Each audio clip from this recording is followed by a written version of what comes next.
This program today is made possible through an innovation grant from the Jewish Federation of Greater Dayton.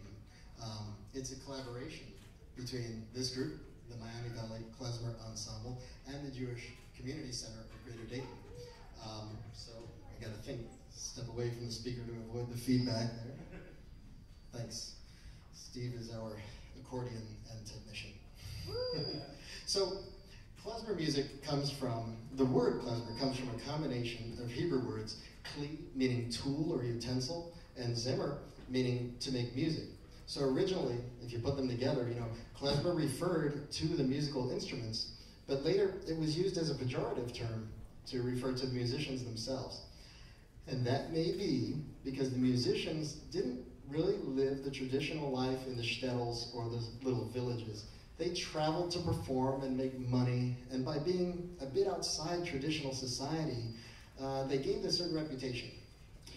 They didn't only perform for Jews or even only perform Jewish music. In fact, the first tune we played was called a Turkischer, which is a dance from the Jewish communities of southern Moldavia from a time when Turkish or Ottoman influence extended far beyond today's Turkey.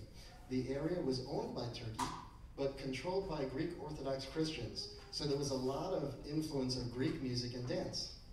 And the last turn you just heard was the Kolomeki, a traditional dance from the Ukraine, whose music consisted of local dance tunes of non-Jewish origin, played by klezmorim for both Jews and non-Jews.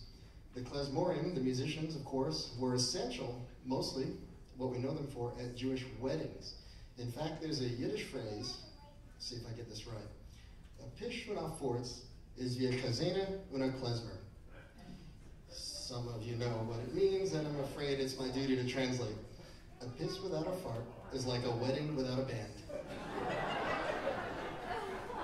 I didn't write it, but I wish I had.